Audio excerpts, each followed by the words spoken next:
Welcome to week 10. Just a short video this week. We're going to continue working with lines of best fit and scatter plots. So remember, a scatter plot is just information that's been graphed, so, kind of like this. This one represents a company that developed a diet plan, and they're looking at this association between the hours spent exercising and the weight loss that people have experienced. So they just took the 50 participants and they put their information down on the graph, and they came up with this line of best fit. Remember, a line of best fit is just a line that kind of best represents the trend that's happening in the data, and you kind of keep the same number of points on the bottom as you do on the top. So the thing that's interesting about lines of best fit is that you can use them to make predictions. So for example, if a person spent 14 hours exercising, you could go to 14 on the graph and you could come up to the line and you could see that if you go back across, that would mean that they probably lost about 11 pounds of weight. Well, what if they lost 7 pounds here?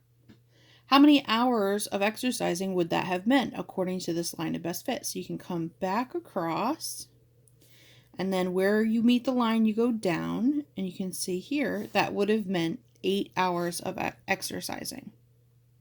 So this is making predictions based on this model.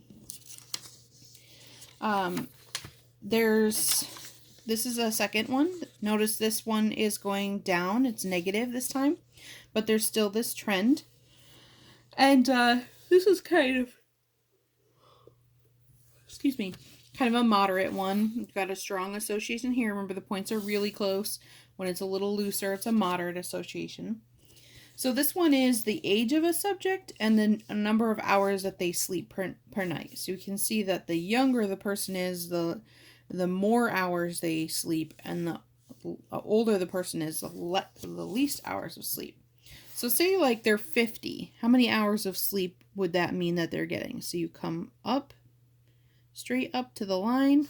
Once you're across, or once you're there, you come across like that. And so about 8 hours. Well, what if the person is getting 10 hours of sleep? How old are they? Well, come across and then come back down. You can see that for that 10 hours, like 22. Okay.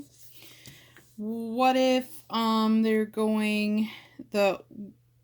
if they're comparing the length of a rainbow trout, so a trout is a fish, to the weight of a rainbow trout?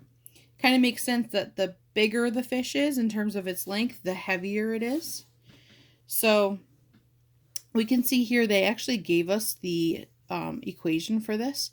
So this 7.3 would represent the slope of this.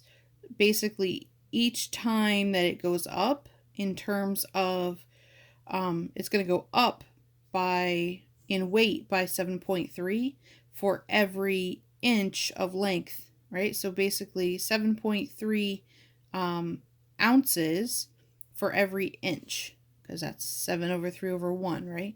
Up 7.3 over 1, up 7.3 over 1. It just follows this pattern. But again, we can use this to make predictions. Say it was 15 inches. How many ounces would that be? Well, go straight up and then across. So these look like they're going by tens, so 110 ounces. What if it was 200? Go straight across and then straight down. If it was 200 ounces, that's about 29 inches. So that's how you can use these. It's pretty straightforward practice. We're going to be doing this with your IXL this week. It'll be IXL CC16. I'm going to unhook you here for a second so I can show you. So these questions are going to be similar. Based on the scatter plot, which is a better prediction for y?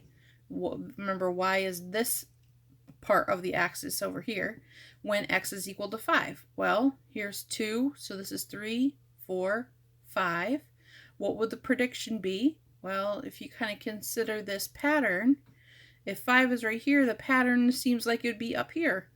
0 or 9? Well, I'm going to say 9 is the better pattern. which is the better prediction for y when x is equal to 5. So here's this pattern. Here's my 5. Would it be 10 or 3? Well, it'd be 3. Okay, and sometimes they're going to switch these, like this one. How about when y is 22, what would x be? Well, 22 for y is like right here. So would it be 21 or 66? In this case, 66. Sorry, turn the camera there for a second. And that's it. That's all you're doing with this IXL. Is you're just using where the line of best fit would be in making predictions. Just keep track of whether they're asking you for X or Y up here.